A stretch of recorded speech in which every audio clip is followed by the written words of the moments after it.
So my name is Duma Li, so I will start my task 1 presentation right now. So we have 4 topics for this. So let's start with topic 1. It has 3 sections. So let's start with the first one, GDP and inflation and unemployment rate. So let's start with GDP. So its definition is about the total value of the final goods and service produced in a country over a specific period. So it have 2 different ways in economic implications. It's increase and decrease. So when the employment increase and the investment increase, it will cause economic expansion. So which is the increased one?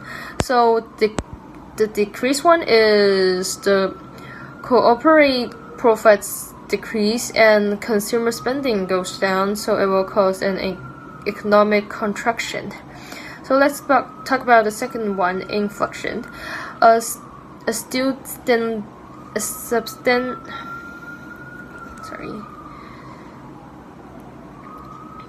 sustained rise in general price levels, leading to reduced purchasing power.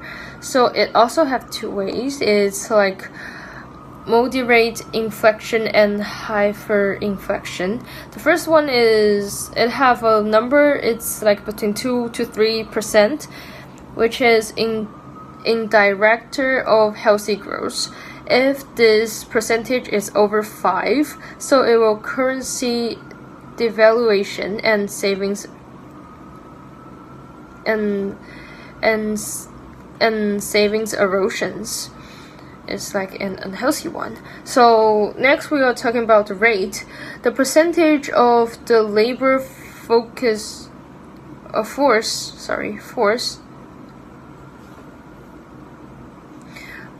actively seeking employment but unable to find jobs. So it have 2 ways. It's like high unemployment and low unemployment. So for the high is economic weakness, lower consumer spending, reduced business confidence. About the low employment is economic vitality, raising wages and increased productivity. So let's start with section 2, business cycle. So first one is expansion. So let's talk about the features. It includes 3 things. Is like GDP goes up, unemployment goes down, and control the inflation. So the strategy is expand production, higher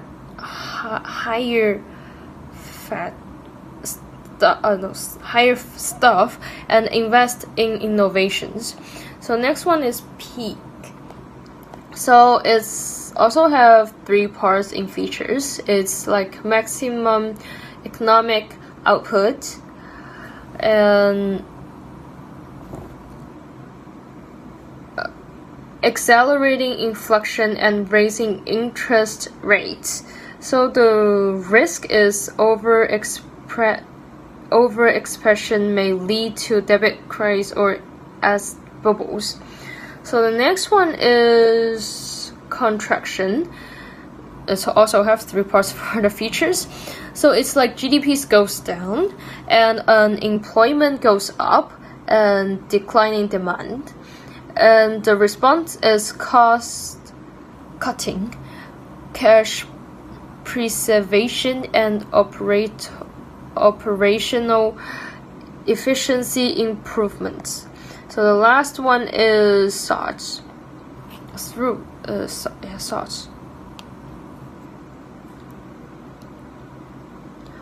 trough. So it's the first part is economic bottom, peak unemployment, and policy stimulus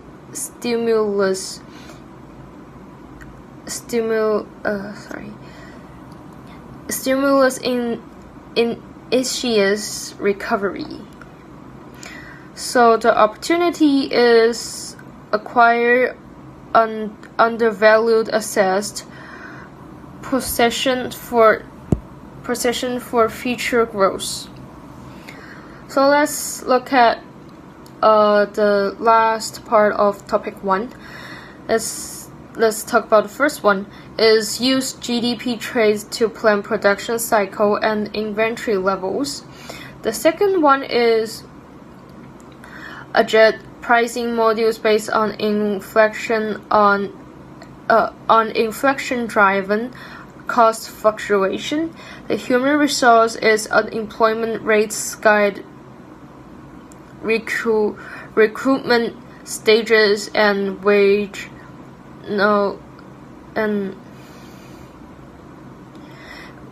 negotiation. So the last one is risk management, along business strategies with psychopath is avoid over leverage during the peaks.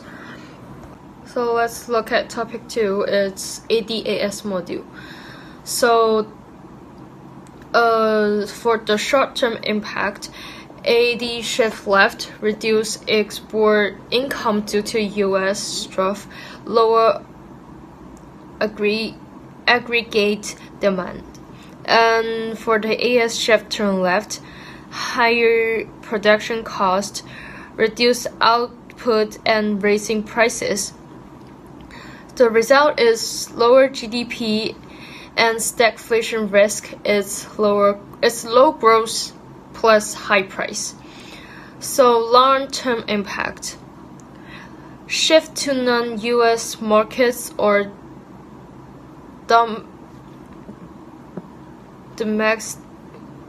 domestic supply chains.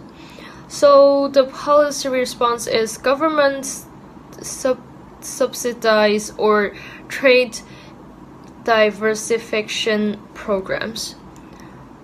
So let's look at the second part of topic 2 is impact on trade and firms.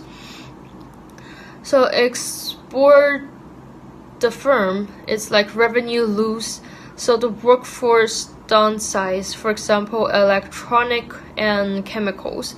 The supply chain is higher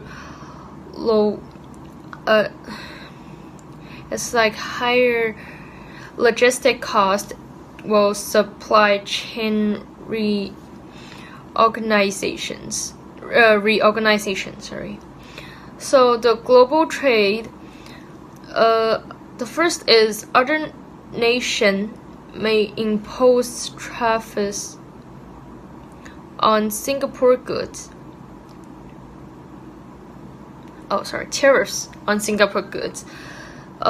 Next one is leverage regional agreements, for example RCEP, to diversify markets. So the example is in 2080, US and China trade war, Singapore's electronics export to US fell 12%, so it will shift to Asian market. So let's talk about topic 3, the behavior economics. So the first part is why people choose unhealthy food options. It's like people prefer to immediate pleasure over long-term healthy benefits. The second is fear of losing familiar eating habits makes healthier choice seems difficult. The last one is unhealthy options are often more convenient and accessible, making them the default choice. The second part is difference from traditional economic. So the first is decisions are influenced by emotions, habits, and psychology basis rather than pure logic. The second is choices can be shaped by presentation and farming rather than objective value assessment. The last is unlike retraining decision making modes, real world choices are often driven by subconscious factors. So So let's look at topic 4. There are 3 sections. Let's look at the first section. So AI automates repetitivity tasks while generating new employment opportunities in AI relating fields. The second is enhanced productivity may lead to better wage and overall economic expansion. The last one is increased demand for AI specialties, boosting salaries and job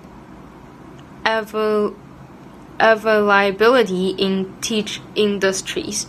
The section 2, the first is automation reduce low-skilled job opportunities, leading to higher unemployment rates. The next one is high-skilled. The next one is like high-skilled professionals benefits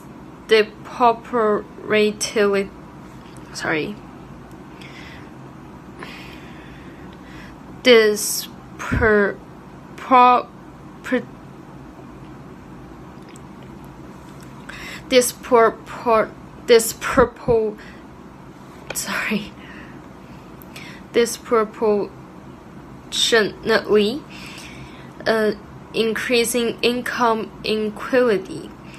The last is distilling demand for low complexity jobs, suppressing wage affect industries. So let's look at the last part. The first is AI-driven growth in data analysis, cybersecurity, and automation.